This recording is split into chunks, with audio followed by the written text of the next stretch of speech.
Sektore publikoan greba eguna izan dute Araba, Bizkaia eta Gipuzkoan. 152.000 langile inguru izan dira grebara deituta. Sindikatuek salatu dute Eusko Jaurlaritzak gehiegizko gutxieneko zerbitzuak jarri dituela. Irakasleak, garbitzaileak, osakidetzako langileak, kiroldegietakoak, epaitegietakoak eta abar izan dira deituta greba egitera. Grebaren jarraipena oso zabala izan da sindikatuen arabera. Goizeko lehen ordutik eragina izan du grebak. Sindikatuek goizetik jakinarazi dutenez komunikabide eta garraio publikoetan grebaia erabatekoa izan da lehen ordutatik abiatuta. Gauza bera gertatu da privatizatu gabeko garraio publikoaren sektorean, hala nola Euskotrenen eta Bilboko metroan. Irakaskuntzan ere langabezia nagusi izan dela adierazi dute. Foru eta udal mailetatik ere indarrez batu dira eta jarraipen txikiagoa izan dute estatuko administrazioan edo justizian. Gabon guztioi 8:30 dira eta heldu zaigu albistegiari heltzeko unea. Sektore publikoan greba eguna dute gaurkoan eta lanuztearen eragina goizetik nabaria izan da. Grebaren jarraipena oso zabala izan dela azpimarratu dute sindikatuek. Hain zuzen ere, 30.000 langile baino gehiago hartu dute parte Bilbon, Donostian eta Gasteizen egin diren manifestazioetan. Esan bezala, sindikatuen arabera oso zabala izan da lanuztearen jarraipena. Bestalde, Jaurlaritzak ezarritako gutxieneko zerbitzuak direla eta milaka langile greba eskubidea egin ezinik geratu direla ohartarazi dute. Izan ere, Jaurlaritzak hasieratik kritikatu du greba deialdia eta asteon Jaurlaritzako hainbat ordezkari deialdiaren eta sindikatuen aurka azaldu dira, beste behin Inigo Urkulluk, Bingen Zupiriak eta Olatz Garamendik esan dute sindikatuek egindako analisiak ez duela bat egiten errealitatearekin. Josu Erkoreka segurtasun sailburuak ere eman du bere iritzia. Bere esanetan paradoxia bat dago Euskadin. Gero eta handiagoa den sektore batek funtzio publikoan enplegua lortu nahi du eta lortzen duenean berehala ez da pozik egoten. Eta aldarrikapenak eta eskaerak planteatzen ditu bere bizi eredua bada ere. Pues, hombre, mira, en este país se da la paradoja de que un sector creciente de la población, algo que no ocurría en el pasado, ¿no?, pero que últimamente se está produciendo con especial intensidad, aspira a la función pública, a un empleo público, y en cuanto accede al empleo público ya se encuentra inmediatamente después insatisfecho y empieza a plantear reivindicaciones y demandas cuando era su aspiración vital, conseguir el umbral y poder acceder a la función pública, ¿no? Pero bueno. Eta atzo lanuztearen bezperan aurkeztu zuten datorren urterako aurrekontu proiektua. Aurrekontuei dagokionez Pedro Azpiazu Ogasun sailburuak nabarmendu du langile publikoei bideratuko zaiela igoeraren zati handi bat.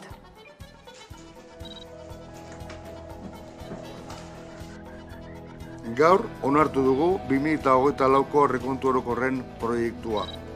15.025,4 ziurgabetasun globalek markatutakoa. Hala nola pandemiak, gerra, gatazkek eta inflazioa. Osasuna da aurrekontu handieneko zaila, 4.886,6 milioi eurokoa, eta zenbateko horren 119 osakidetzari dagokio. Jarraian, hezkuntza eta lurralde plangintza, etxebizitza eta garraioak dira hazkunderik handiena izan dutenak, hezkuntzako langileen eta etxebizitzako igoera handiagatik urrenez urren. Apostu irmoa egiten dugu inbertsio publikoaren alde. Aurrekontu hauek 4 herri zutabean oinarritzen dira. Pertsonak, planeta, oparotasuna eta autogobernua.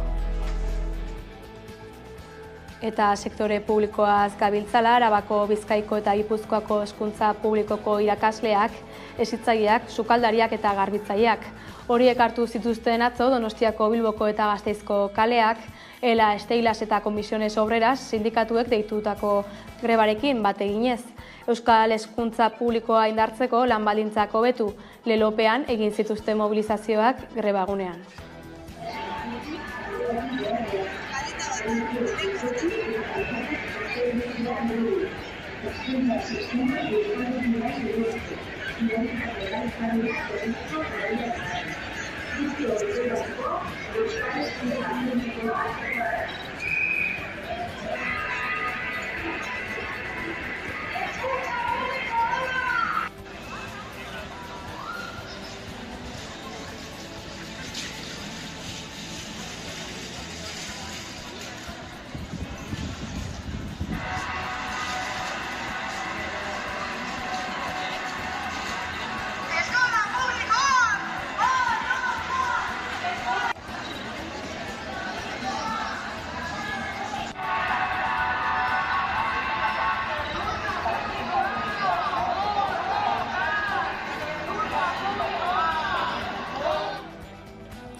Sindikatu deitzaileek 95% parte hartzea zenbatu zuten eta Eusko Jaurlaritzak aldiz 21% ingurukoa.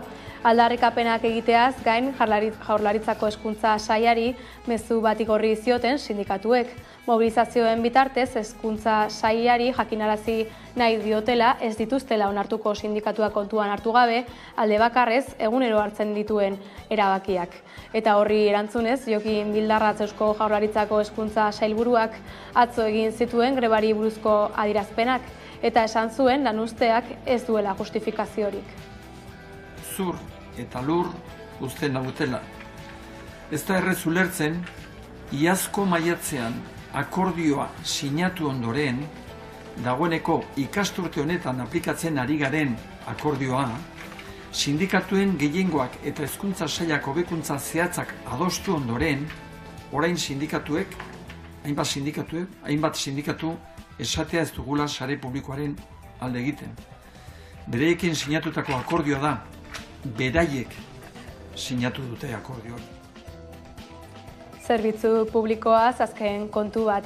Zaintza sistema publiko komunitario aldarrikatzeko greba orokor feministara deitu du Euskal Herriko mugimendu feministak azaroaren 30-erako.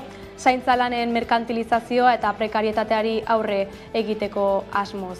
Bada atzokoan, azaroak 30-era batzeko deia egin zuten Ernai Gazte Antolakundetik.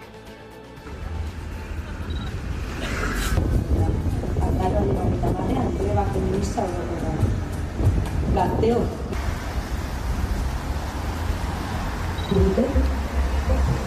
darri nahi duten etorkizuna. Azaroaren 30-ean greba feminista orokorra. Gazteok grebara. Gai jartzen baldin bagaituzte.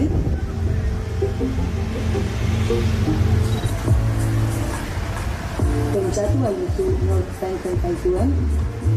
Kasu honetan gazte ikuspegitik nola ulertzen dugun gaur egungo zaintza sistema eta honen baitako gure aldarrikapenak. Gaur egun prekarizazioa eta merkantilizazioa nabariak dira zaintza eremuan. Neska gazteok gure gain ere bereziki nabaritzen duguna praktikak, zaintza lanak, umeak zaintzen eta abar luze batetan, eta ikusten dugu etorkizun batean ere zaintza behar hauek areagotzen joango direla demografikoki ere gure gizartea horrela doalako, eta Ernaik honen aurrean esan nahi du orain dela momentua ekiteko, orain dela momentua gure eskubideak borrokatzen jarraitzeko, prekarizazio prozesu hau etetzeko, bestela, zer aldatu ezean, gure gurasoak baino 5 pertsona gehiago, 5 aldiz gehiago zaintzea tokatuko zaigu gure kabuz, eta hemen behar duguna bada zaintza sistema publiko komunitario sendo bat, Euskal Herrikoa, hemen errotua, eta guztiok kontuan hartuko gaituena. Behin lerroburuak amaituta, grebak izango ditugu gaur hizpide. Hasteko, lerroburuetan aipatu dugun bezala, Araba, Bizkaia eta Gipuzkoako sektore publikoan greba eguna dute gaur. Grebaren jarraipena oso zabala izan dela azpimarratu dute sindikatuek. Sektore publikoko langileak grebara deituak izan dira gaur Bizkaia, Gipuzkoa eta Arabako hiriburuetan haien lan baldintzen eta zerbitzuen kalitatearen defentsan. Adibide bezala badaude zerbitzu batzuk non gaur lanean jende gehiago dago egun arrunt batean baino. Baina hortik kenduta, zerbitzu minimo kenduta, oso argi gelditzen da eta kaleak hori erakusten dute, jende asko egin duela greba, jarraipena oso altua izaten ari dela, hezkuntzan irakaslegoan 175-tik gora izaten ari da, udal eta foru administrazioan badaude udaletxe eta udaletxe asko 180-tik gora egin dutela, eta gu oso pozik gaude. Eta eskatzen dugu behingoz, politika aldatzea, politika neoliberalak aldatzea, bai alderdi politikoi eta bai instituzioi. Sindikatuetako koordinatzaile eta buruek argi azaldu dituzte haien mezu eta helburuak zeintzuk izan diren. Aste honetan Inigo Urkulluk esaten zuen ez zegoela grebarako arrazoirik zerbitzu publikoetan. Eta gaur, zerbitzu publikoetako langileek erantzun argia eman diote. Irakasleak, garbitzaileak, osakidetzako langileak, kiroldegitakoak eta epaitegitako hainbat langile izan dira greban gaur haien kesak aldarrikatzen. Guk argi izabeten dugu. Hemen agenda katalana dago mai gainean. Guk esaten dugu Euskal Agenda jarri bar dela. Eta Euskal Agenda horretan erdigunean jarri bar direla zerbitzu publikoak. Urkullu jauna, ahaldun nagusiak, udaletxetako arduradunak, entzun zuen langileak prest daude lan egiteko, prest daude zerbitzu publikoen alde bere honen amateko, baina badituzte beharrak, badituzte eskaerak, erosmen ahalmena, ratioak, lankargak.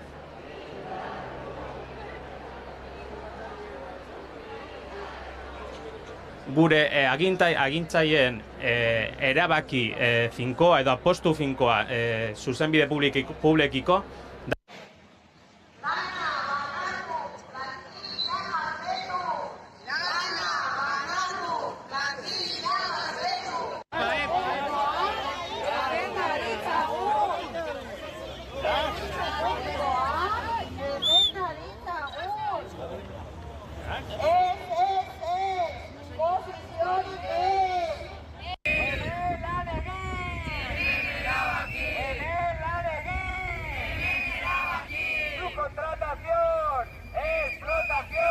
Azkenengoko urteetan, greba deialdiak egin ala, zerbitzu minimoak goraka eta goraka doaz, ez dago koherentzia bat, langileen hitza, langileen indarra itzali nahi da, baina, ez dute lortuko.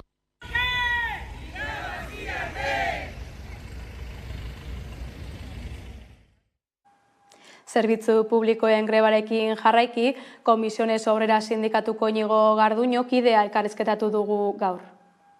Eguna, Araba, Bizkaia eta Gipuzkoako sektore publikoan manifestazioak egin dituzue dagoeneko. Ez dakite balorazio bat baduzue, grebaren balorazioa?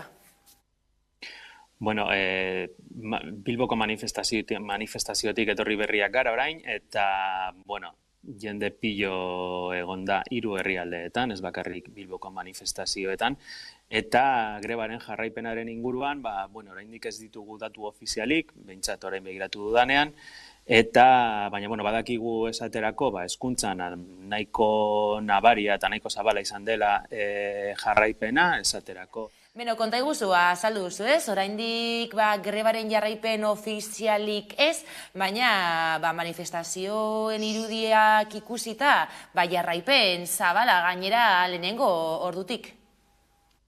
Bai, ze gainera guk bi kontu aldarrikatzen ditugu hemen. Batetik, langile publikoen lan baldintzak hobetu behar direla, eta baita ere lan baldintza horien hobetzeak emandako zerbitzu publikoa ere hobetu behar duela. Horregatik, manifestazioetan egon den jendea, ziurazki ez da bakarrik izan, gure administrazioetan lan egiten duten enplegatuak, baizik eta baita ere hiritartasuna, ze beraiek ere nabaritzen dute, jasotzen duten zerbitzu publikoa azken urteotan, baizik eta azken hamarkadan, okerrera egin duela. Okerrera egin dute zerbitzu publikoek ezta, eta gainera sindikatuek salatu duzue, nola Jaurlaritzak gutxieneko zerbitzu oso altuak ezarri dituen ezta, eta horrek grebarako eskubidea urratzen duen? Baiz, azken urteotan, gutxieneko zerbitzuak, gehiengo zerbitzuak bihurtu dira kasu batzuetan. Edo kasu askotan, esaterako adibiderik argiena ziurazki izango da Osakidetzan gertatzen dena, ze lehen arretako zentruetan, larun batean egon behar diren jendea lan egin behar badu, gaur larun batean, baino jende gehiago dugu lanean zentru askotan, esaterako hori pak delakoetan, normale, esaterako barrualdeko osian, normalean 6 zentru daude irekita larun batean, eta gaur danak daude irekita. Orduan, hori bai gure ustetan, gure lan sindikala egite eskubidea egikaritzeko urraketa bat, eta baita, halako langileoi eta hiritarrei egiten zaien iruzur modukoa. Azken finean, gaur greba eguna izan da, egunero dagoen jendea baino gehiago behar bada gutxieneko lan egiteko, orduan egunero gabiltza gutxieneko jendearekin lan egiten. Aipatu duzu ez, Jaurlaritzako zerbitzu minimo horiek gehiegizkoak izan dira, eta manifestazioetan mezu argia Jaurlaritzari, administrazio publikoi ezta, zerbitzu publikoak sendotu behar direla, eta gainera azken asteetan entzun ditugu Jaurlaritza dena adierazpenak greba honen arrazoiak kritikatzen eta arrazoiak zalantzan jartzen. Guk manifestazio hasi aurretik argi eta garbi esan dugu. Euskadin eta gure erkidego autonomoan izango ditugun zerbitzu publikoak, edo zen motako zerbitzu publikoak izango ditugun, hori erabaki politikoa da. Eta azken hamarkadan gure administrazioetatik eta batez ere Eusko Jaurlaritzatik izan dugun erantzuna da, gutxieneko edo jende behar baino gutxiago dugula lan egiten administrazioetan, aldi baterakotasuna estatuko altuena da, gure erkidego autonomoan 93% ingurukoa da, eta hurrengo erkidego autonomoan 29%. Eta baita ere, eta aipatu duzue, Jaurlaritzaren eredua badirudi privatizazio eredua dela, esaterako. Ikusi dugu eta gaur gure manifestazioetan ere egon dira, esaterako garbikuntzako langileak, sektore ezberdinekoak, bai korreosekoak, bai Osakidetzakoak, ikusi dugu bestetan ere nola privatizatu diren anbulantzien zerbitzuak, hau da, badirudi funtsesko eta muinezko administrazioaren bete beharrak ez direnak, horiek beti lehenengo aukera da privatizazioa. Eta azken finean privatizazioak esan nahi duena, adierazten duena da, beste hirugarren norbaitek negozioa egiten duela guztiok ordaintzen dugun diruarekin. Nafarrora begira, referendumik egin gabe onartutzat eman da Volkswageneko akordioa.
Volkswagenetik Siemens Gamesa enpresara egingo dugu salto. Konpainiak Zamudio Mungian Asteasun eta Sarri Gurenen dituen lantegietan doikuntzak burutzeko arriskua dagoela azaldute ELA, UGT eta Comisiones Obreras sindikatuek. Siemens Gamesako langileek elkarretaratzeak burutu zituzten asteartean Zamudio eta Sarrigurenen haien lanpostuak arriskuan daudela salatzeko. ELA, Comisiones Obreras eta UGT sindikatuek mobilizatzeko deia zabaldu zuten. Enpresak emaitza ekonomiko txarrak direla eta egoera oso larrian bizi dela adieraziz. Gogoratu dutenez, Siemens Gamesako arduradunek ekitaldi fiskalaren amaierarako 4.500 milioi euroko galerak aurreikusi dituzte.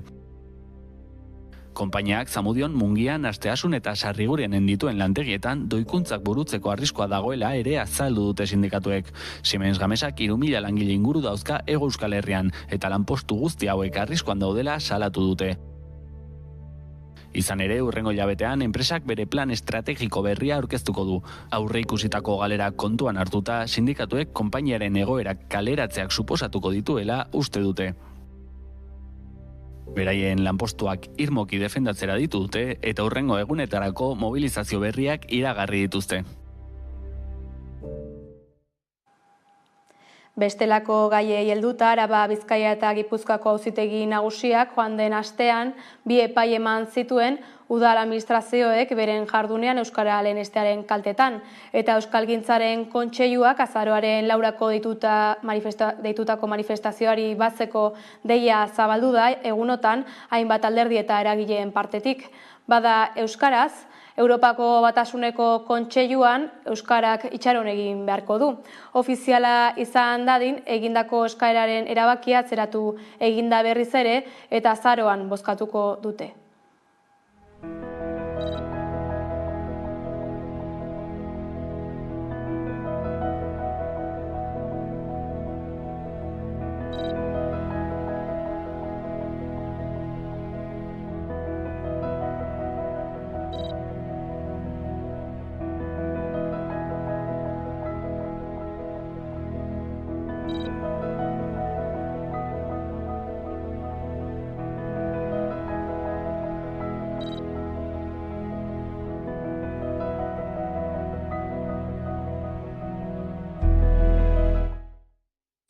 Ikastolei begira Txarriaran atzeko Andramari ikastolak lekukoa luzatuko dio Zangozako ikastolari. Horrela, eremu euskaldun batetik zonalde ez horren euskaldunera pasako da datorren urteko Nafarroa oinez jaialdia. Piztu izango da leloa. Balorazio positiboa egin du Andramari ikastolako zuzendari Inigo Oreiak urriaren 8an ospatu zen Nafarroa oinezez. Milaka euskaltzalek hartu zuten, egun beroz, Etxarri Aranazko herria. Furgonetak, kotxez, autobusez eta trenez hurbildu zen jendea. Eta naiz eta ez duten zifra konkreturik aipatu, pozik agertu dira, bai asistentziarekin, bai oroar guztiaren antolaketarekin. Oreiak aipatu duenez, guzti hori etzen posible izanen, voluntarioen lanagabe. Eskerrik beroenak, familiei, Andramari ikastolako familiei, ikaslei, langilei, sortzailei, ikasle ohiei, sakanako biztanlei, eta urte guztian zehar gertu izan ditugun voluntarioei, askotariko ekarpenak egin dizkigute, babeslei, erakundeak, udalak, edabideak, zuek ere zuen lana Josuk zioen bezala oso garrantzitsua guretzat, enpresei. Denon ale honi gabe, ezen posible izanen, urriaren 8an Etxarrin bizi izan genuen Nafarroa oinez gogangarria. Etxarriko oinezaren balorazioaren ostean, Zangotzako ikastolak lekuko hartu dio.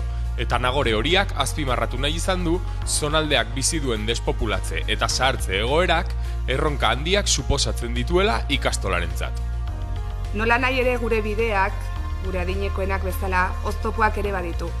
Gure eskualdean, azken urteoetan jasotzen ari garen jaiotze defizitaren ondorioz, despopulatzearen eta zahartze demografikoaren gaia mahai gainean daukagu. Eta kontu horrekin larrituta gaude. Zangotzako ikastola eragile sozial eta sozializatzaile aktiboa den heinean, Nafarroa oinezen erakusleioa erabili nahi dugu joera horretan eragiteko. Gauzak horrela, lanean daia da ikastola. Datorren urrirako Zangotzako kaleak euskararen aldeko aldarriz betetzeko.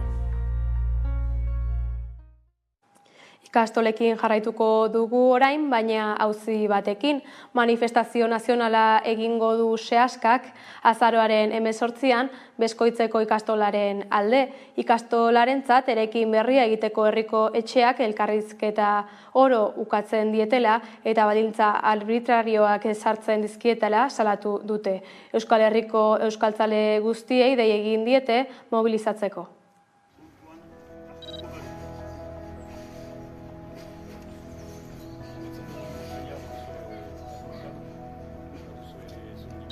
Ikastolak bere garapen naturala izan ez dezan, eta horrek kezkatzen gaitu.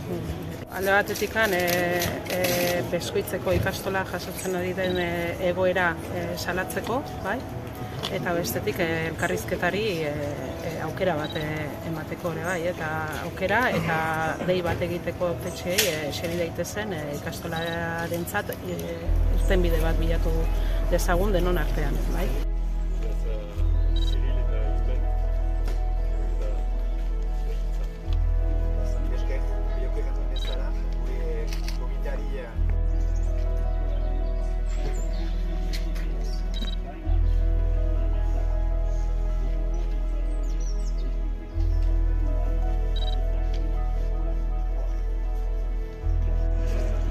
Deitu dugu manifestaziorat, beraz, azaroaren 18an, Beskoitzen bertan, goizeko 11etan, eta hor agian izanen dira ikastolaren defentsalari guziak, ikastolak berbaititugu arazoak konpondu eta berdugu irtenbide bat ikastola honentzat, baina ikastola horren gibelean, bada Euskararen. Burujabetza izpide, Udalbitzak, Hernani Burujabe herri proiektuak eta Hernaniko udalak antolaturik 3 eguneko jardunaldiak egin dituzte Gipuzkoan Hernani esan bezala. Burujabetzak izan dira hausnarketa gai, herrigintza eta udalgintza eraldatzaile ikuspegitik jaiotako proiektuak ezagutuz. Horiek hala hezkuntza burujabeaz aritu dira besteak beste Udane Arbeo. Burujabetzak jardunaldietan hezkuntzaren gaiaren inguruan nora salbo txaritu zen eta bertan nabarmendu hezkuntza eragileen kontua soilik ez dela herritar guztioi dagokigula hezkuntzaren gaia eta testuinguru horretan gaineratu du euskal hezkuntza sistema publiko, euskaltzale feminista eta komunitario bat sortzeko horiek guztiak bere izan behar dituela eta burujabetza txikiak bulkatuz lortuko dela burujabetza oso batera heltzea, entzun dezagun. Gaur hezkuntzaren atalean aritu gara nolabait ere hezkuntza komunitatearen ardura kolektibo gisara eta planteamendu horretan beraz proposatzen hezkuntza tokiko kontseiluak o batzordeak edo sortzeko garaia badela, non landuko diren herri kurrikulumak, baina kurrikulumak kontuz zahar berritu edo berbegiratu beharko lirateke, batzuk lehenago ere egin izan direlakoz, kontuan hartuta gaurko Euskal Herriaren erronka zein diren, beraz feminismoarena, teknologiarena, klima larrialdiarena, euskararena eta kulturaren transmisioarena biztan dena, eta hortan nolabait gudenok jendarte gisara hezkuntza agente bat bagarela aipatuz eta horren bueltan aritu gara eta orain eztabaidan ari gara bilatzeko, esperientzia interesgarria. Aramaixoko herri kurrikuluma bada esperientzia bat, beste esparru batzuetan moduen norberen historiak norberak kontatzeko ekimen bat, ezta? Da orduan gure herrixan gure haur gaztiak jakin beharreko kontuak eskolan integratzeko saiakera bat. Eta txikitasunak auki aldauen oztopuetatik aratau oso herri ekimenetik sortu zen esperientzia izen zen, oso eragile desberdinak gainera artikulautako proiektu bat, eta esan geike eskolai aportatzen dutzona, eskola txikinen sarien egon dabe, badala beste gehigarri bat, ezta? Integratzeko eskola eta herrixan arteko harremana eta eskola edo hezkuntza esperientzia ez da izen amaitu eskola eremuan bakarrik.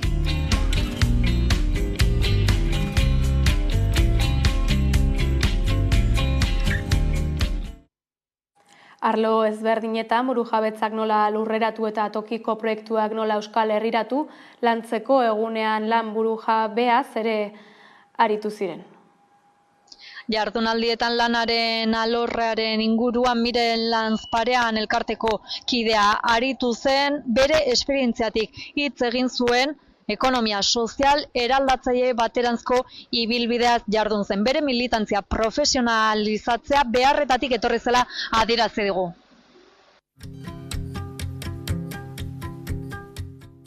Niri gaur egokitu zait lanaren burujabetzan aurkezpen laburra egitea hasieran eta saiatu naiz ekonomia sozial eraldatzaileen printzipioak pixkat nire ibilbide pertsonaletik edo adierazten, ni kooperatiba batean hasi nuelako nire lan jarduna, eta gaur egun ere militantzia feministak ere batu nago, eta azkenen hor dagoen leloa pertsonala politikoa badela, pixkat hortik saiatu naiz, printzipio hauek modu lurreratuago batean adierazten, eta bien artean lanaren burujabetzaren kontzeptua, azkenean ez merkatu kapitalistaren mesedetan dagoen lan jardun bat egitea, baizik eta azkenean lurraldearen eta behar sozialen mesedetan egiten den jarduera ekonomiko bat garatzeko lan eredua, eta hori lanaz hitz egiten dugunen ere, enplegua, baina baita ere enplegua zen eta erreprodukzio lan eta karga guzti horiek aintzat hartuaz. Nire izena Ibai Fresnedo da, Irukila Arrosa kooperatibako kidea eta hemen Hernaniko kooperatiba izan da, Hernaniko burujabetzen etxean daukagu gure lantokia.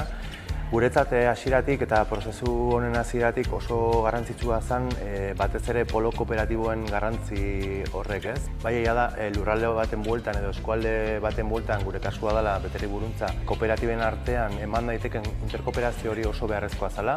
Ez bakarrik baliabideak partekatzeko, baliabide ekonomikoak kasu honetan, baizik eta bestelako kapital mota horiek ere plazan jartzeko, plazaratzeko eta partekatzeko gure jakintzak, gure kasuan Irukila Arrosa kooperatiban oso importantea da batez ere gorputzen burujabetza, eta herritarrei nolabait gaitasun politikoa eta gaitasun soziala hori gara dezaten tresnak ematea eta horretan gabiltza lanean eta holako pedagogia moduko bat egiten.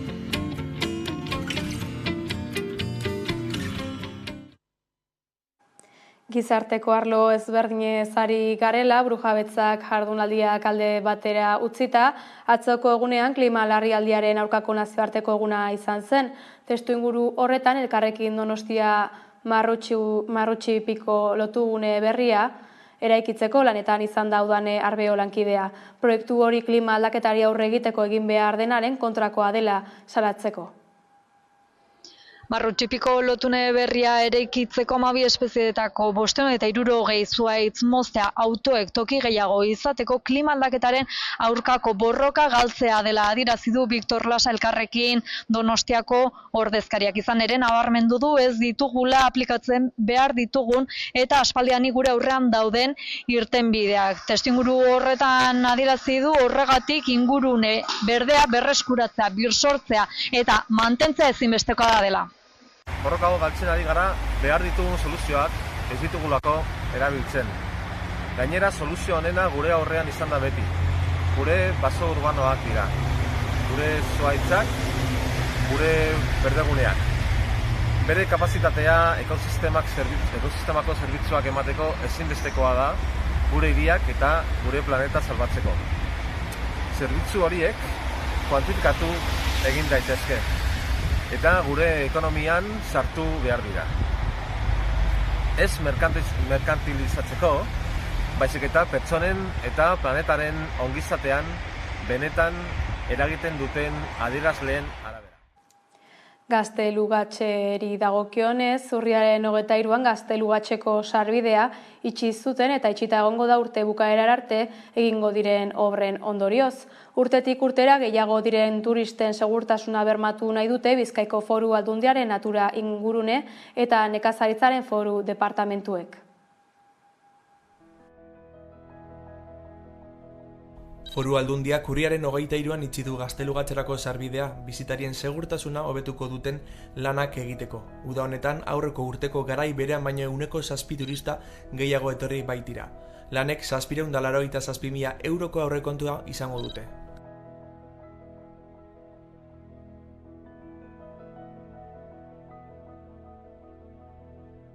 2021ko urtarrian Gaztelugatxera doan errepideak lur-jauzi handi bat izan zuen, eta urte bat baino gehiagoz itxi behar izan ziren ermitarako sarbideak.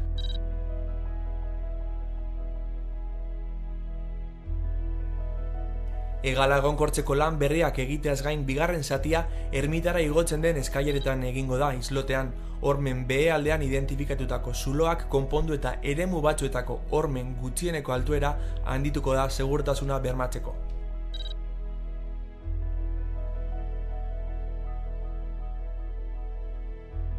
Bideak bere ohiko itxura berreskuratu duen arren, hala ere natura inguruneren eta nekazaritzaren foru departamentuak beharrezkotzat jotzen du eremua berrikustea.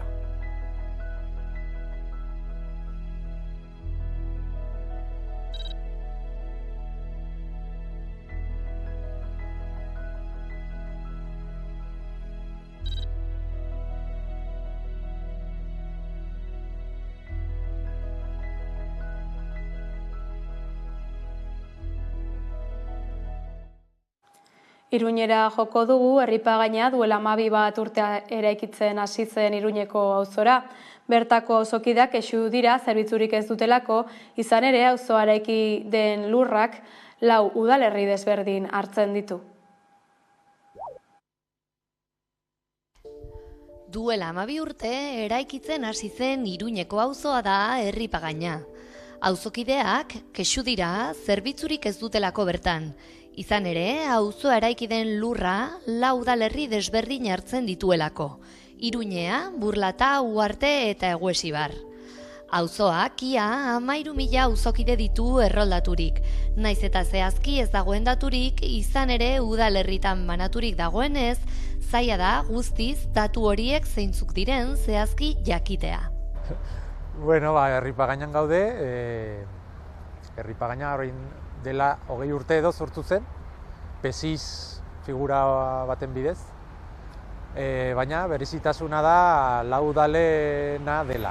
4 udalek badute hemen zati bat. Bai, mendebaldean dugu Iruña, gero ekialdean 2 punta batean dago Eguesibarren partea eta bestea Uharte. Eta zati handiena Burlatarena da. Eta arazoa izan zen, urbanizazio berri bat egin zutela, 4 udalena izan arren, zieran inork ez zuen pentsatu gero nola gobernatu tokia, nork egin behar zuen ze zerbitzu, zuk hau, orduan hasieratik inor ez zen arduratu hortaz, eta arazo hori izan dugu 20 urte hautan, eta orain ja arazoa potoloa da, iaia 13.000 biztalei dugu, eta klaro, behar handiak, premio handiak eta zerbitzurik ez. Bakarri baditugu, oinarrizkoenak, ez da, argiteria publikoa edo errepideak eta garbitasun zerbitzuak, hori derrigorrez eman behar dute udalek. Baina ja, dotazio potenteak ez dugu, adibidez, osasun etxea, eskolak, kultur edo kirol instalazioak, hori ja ez dugu ezer, hortaz. Auzokideak biziki kexu dira egoerarekin. Eta arazoa da 4 udaletxeen arteko auzo bat dela.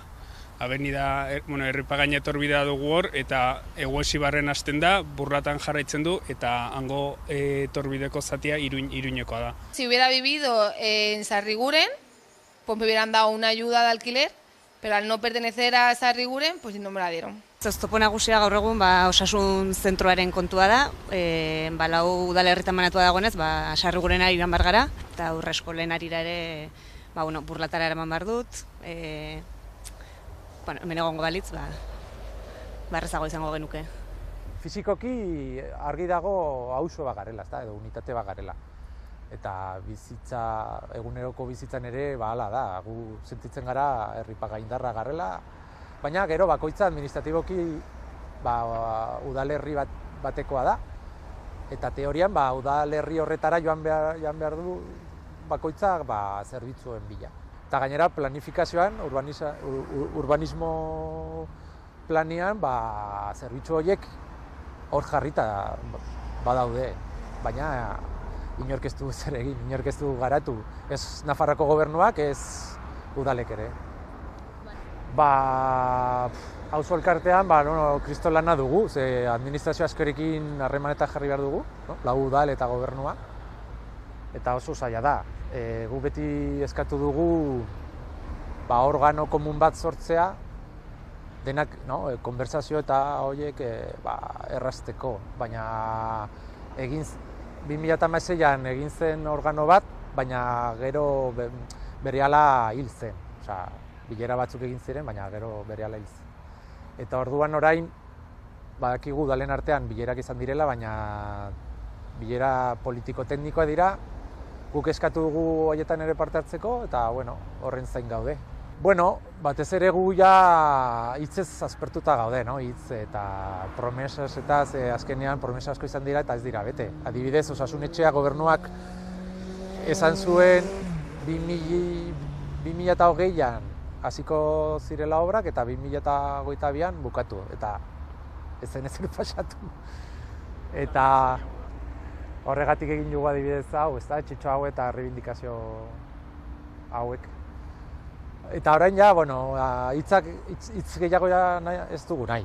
Orain nahi dugu ekintzak eta batez ere hurrengo aurrekontuetan ikusi nahi dugu guretzako dotazio horietako dirua edo. Eta bestela prest gaude protesta egiteko kalean jakina, baina neurri gogorragoak ere hartzeko prest gaude. Adibidez, epaitegitara eramatea, kontuak eta edo halakoak.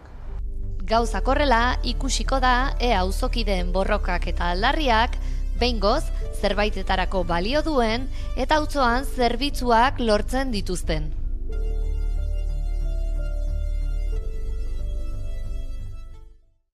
Gizarte gaiekin amaitzeko, joan den larunbatean urriak 21, Gernikan aurkeztu zen sareren dinamika berria, konponbiderako giltzak. Aurkezpen horretan, Gizarte Zibilak Euskal Gizartearen aniztasunaren erreferente diren kultura, unibertsitate, kirol eta beste hainbat arlotako pertsonek ordezkatuta ahotsa jarri zion bestelako espetxe politika baten aldarrikapenari. Gaur gurean saio berezia izango dugu gaueko 10etan giltzak manifestuaren baitan.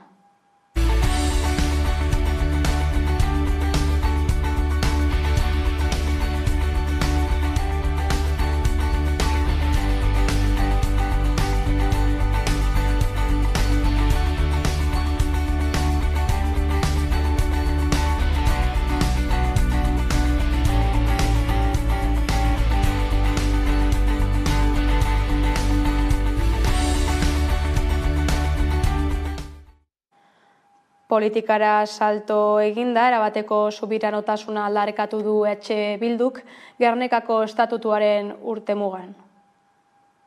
Urte urrunean Santiagoko izan dugu. Gipuzkoa eta Lapurdi batzen dituen zubi honetara. Eta azken hilabeteetan itxita dagoena eta jendeak pasa ezin duen zubi honetara beste batzuk ezartzen dituzten mugen gatik. Eta ez da kasuala, ez gara kasualidadez gaur. Gure soberania atzeragarria dela, kendu eta jarri daitekeena dela. Eta batez ere ez dugula erabakitzen hemen bizigaren gizon eta emakumeek, ez dugula erabakitzen gure bizitzak dituen beharren arabera. Eta hori ez dela onargarria. Eta uste dugu herri honen gehiengoak hain zuzen ere bere etorkizuna antolatu egin nahi duela, bere bizitza antolatu egin nahi duela, eta bere bizitzerako behar dituen urratsak eman nahi dituela. Eta horregatik duela inoiz baino gehiago nazio bat aldarrikatzeak. Ere gaurkoan Irun Hendaiako pasabidenetan ematen ari den egoera erabat ez erregularraz. Batez ere gogoratzen badugu Europar Batasuneko. PSN, Bildu geroa bai eta Kontigo zurekin alderdien aldeko botoekin eta UPN, PP eta Voxen kontrako botoekin, Lorafna eguneratzeko ponentzia bat sortzea onartu du gaur foru erregimeneko batzordeak. Legegintzaldi berriarekin ere, ikamika berriak hasi dira pasaden astean Nafarroako parlamentuan. Justoki legebiltzarrak bere barne organoak eta horiek zuzenduko dituzten pertsonen aukeraketa orduan. Gai formal eta teknologikoa politikoa baino, Bilduri gobernuko alderdiarekiko distantziak markatzeko balio izan dio, eta bereziki PSN-erekin izandako investidura prozesuaren ondoren. Parlamentuaren batzordeak 14 kide osatzen dute, 6 PSN-ekoak 3, geroa bai 2 eta kontigo bat alderdikoak, eta bertzain bertze UPN-ekoak 4, PP-koak 1 eta Voxekoak bertze bat. EH Bilduk 2 ordezkarirekin gobernu gehiengoari babesa ematearen truke, Pirineotako despopulazioa aztertzeko ezoiko batzorde bat sortzea eskatu zuen. Akordio bat lortzeko jarri genituen baldintzak, xumeak eta onargarriak zirela uste dugu. Euskal Herria Bildurekin akordatzen ez denean, ez dira lortzen neurri aurrerakoiak eta eskuinak irabazten du. Gu gabe ezinezkoa da. Eta batzordeen osaketarekin gertatu dena oso adibide ona izan da. Ez dugu onartzen gobernuak aliantzen sistema poliedrikoa deiturikoa. Sozialistek onartu egin zuten lurralde kohesiorako ohiko batzorderako geratzen zen sorrera, baina legegintza eskubideri gabe. Hemos dicho no a la Comisión Legislativa de Pirineos y sí a la Comisión Especial, que es lo que solicita la Mesa del Pirineo. Baina EH Bilduk eskuduntza espezifikoa nahi eta akordiorik ez dagoenez, abstenitzea edo hautagaiei botoa ematea erabaki du batzordetako organoak aurkezten diren bitartean. Beraz, orain arte osatutako 13 batzordetatik, 6 UPNek zuzenduko ditu.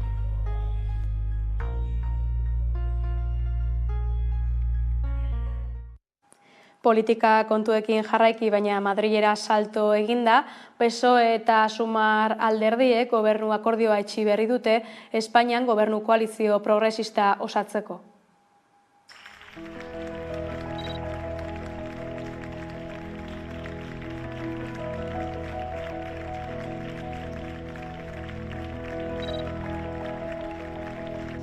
Este acuerdo de gobierno sirve para servir y no lo debemos olvidar nunca.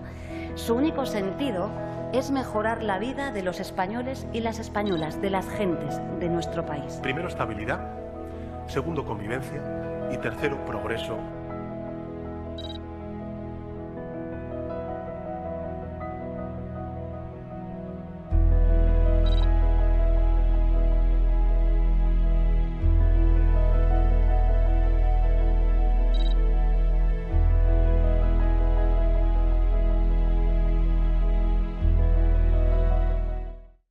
Eta nazio artean Israelek erasoek ez dute etenik. Genozidioa geldiarazteko eskaerak mundu osoan zabaldu diren bitartean, Israelek 700 pertsona baino gehiago hil zituen atzo Gazako zerrendan orain arteko bonbardaketarik gogorrenean.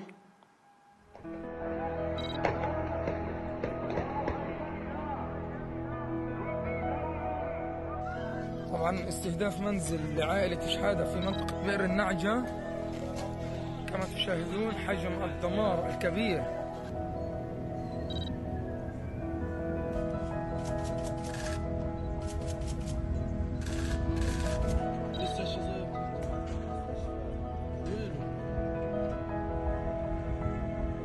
مستشفى الوفاة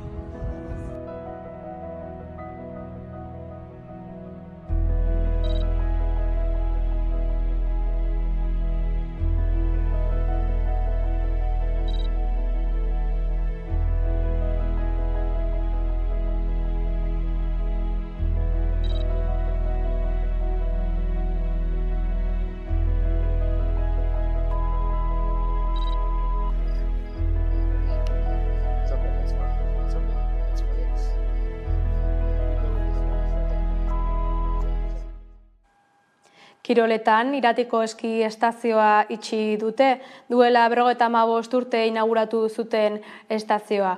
Iraupen eskian ibiltzeko pistak itxiko dituzte, baina elur erraketekin ibiltzekoak zabalik mantenduko dira.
Azken gaia izango dugu gaur kultura. Zabalik da Gasteizko udalak antolatutako Extra Club programaren jardueretan izena emateko epea.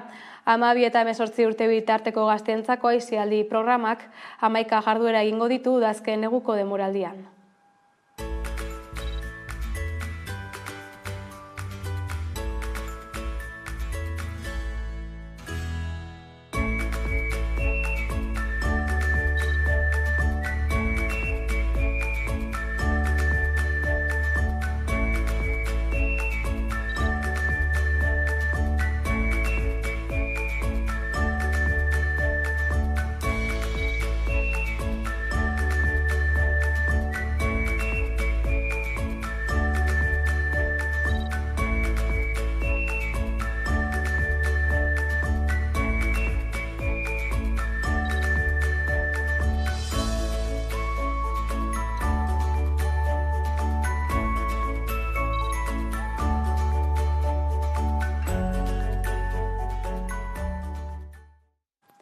Musika mundura salto eginez, hona hemen Lide Hernandez, Lier musika taldeko abeslari eta gitarristari egindako elkarrizketaren zati txiki bat.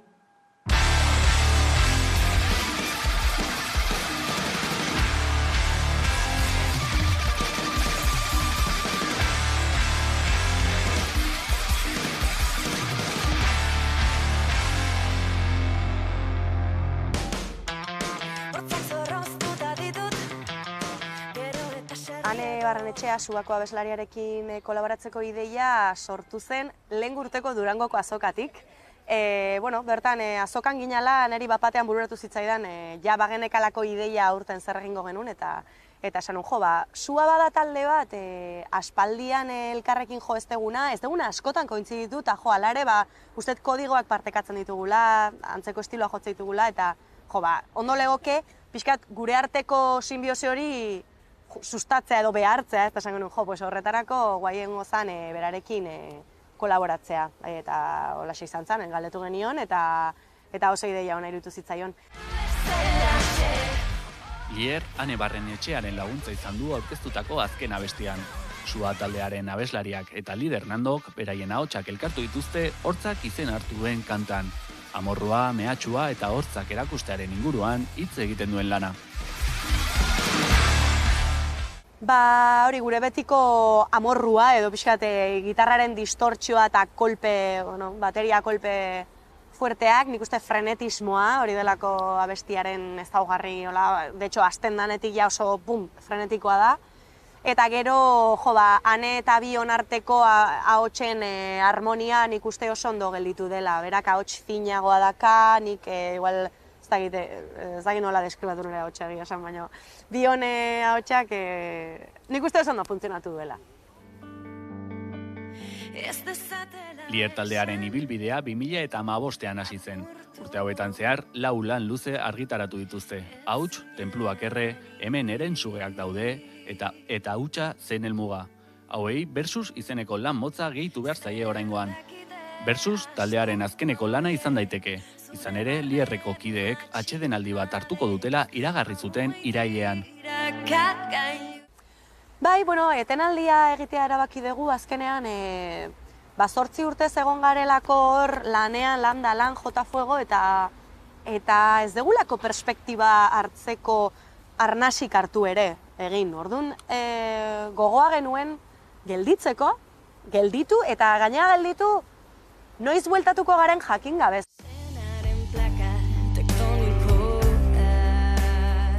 Nik momentu honetan esango nuke baietz badugula intentzioa itzultzeko, baina inkognita bat da, eta horretarako hartzen dugu atsedenaldia. Ideia hori benetan ez dut mamitzen den jakiteko. Eta ikusi, agian penaz erabakitzen dugu, beste etapa baten gaude eta ez gera itzuliko. Orduan, horregatik ari gera pixkat, ez dakigula, etenaldia aurreko bolo hauek ez dakigu azkenak izango diren edo ez. Orduan, gomiatzen jendea etortzea, ze benetan, eta hau benetan da, ez da estrategia bat. Ez dakigu zer gertatuko den. Etenaldiragoa zela hori badakigu. Ez dakigu urte bete 2 urte barru itzuliko garen edo ez garen itzuliko, orduan ez dakigu. Biraren kontzertuak martxora arte luzatuko dira. Ustaritze, Gernika, Innsbruck, Karlsruhe, Amurrio, Gasteiz edota Bilbon egongo dira besteak beste. Azkeneko kontzertua Donostian izango da martxoaren 2an. Ondoren, taldeak atseden hartuko du 9 urteko ibilbideari etena emanez. Eta ostegunero legez, musika zuzenean saioa izango duzue gaueko 10etan. Gaurkoan, biharko saioaren nondik norakoak azaltzen izan da, Koldo Tamendi, lankidea eta saioaren aurkezlea. Bene, Euskal Herrian musika kolektibo eta elkarte ugari daude, ezta? Eta horietako asko musika taldeak bultzatu eta sostengatzeko helburuz, horietako bat balio dute da, zehazki biharko protagonista. Konta iguzu, Koldo? Halaxe da, Euskal Herriak duen potentziale handian atoko bat jendea da, eta musikaren inguruan, eta gaztearen inguruan, eta kulturaren inguruan antolatzen diren kolektiboak, ez? Horietako bat balio dute da, Donosti aldean sortua, 2019an, eta batez ere musika taldeak indartu, sostengatu eta bultzatzeko asmoz sortzen den kultur plataforma edo kolektiboa da honakoa. Karkaritzen ziren musikariak bat egin eta kolektiboa sortu dute eta kolektiboaren izaeraren murgilduko zarete, ezta? Bai, halaxe da, musika talde batentzako asko aldatu da azken garaitan, atzera begira diskoetxeak ziren nagusi diskoen produkzioan, eta gaur egun autokoizpena da nagusi gurean, ez? Eta bide horretan esan daiteke modu batera edo bestera bide egitea ez dela erresa izaten. Zentzu horretan, balio duteko kideak elkartu eta beraien artean indarrak batu dituzte aurrera egin noitzateko denak batera. Kutizik jaialdia antolatu dute eta talde eta proposamen berriak ezagutzeko aukera paregabea da jaialdi hori?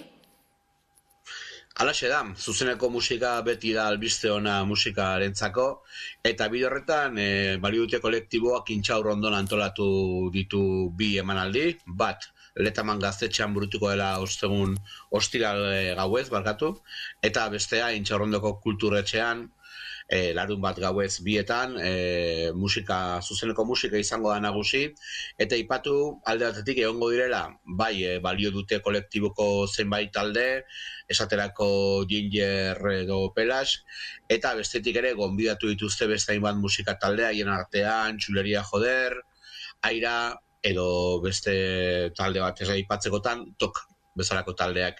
2 egunetan musika izango da nagusi, 2 eremu ezberdinetan, baina beti ere talde berriak sostengatzeko asmoz. Izan ere hori da taldearen edo kolektiboaren helburuetako bat, ez? Jendeak ezagutu dezan, ohikoan, irratian, telebistan eta beste medioetan azaltzen diren talde ez gain, badirela beste musika talde batzuk, bide egiten, gauza oso majoak egiten eta disko ederrak argitaratzen. Azken albiste honekin iritsi gara gurean gaur albistegiaren amaierara. Hauek izan dira gurean gaur jasotakoak edo nola ere badakizue. Guztiak eta gehiago nahi duzuen aldiro 11.eus atarian. Azkenean, Nogen taldeak La Moda taldeko David Ruiz abeslariarekin egindako abendua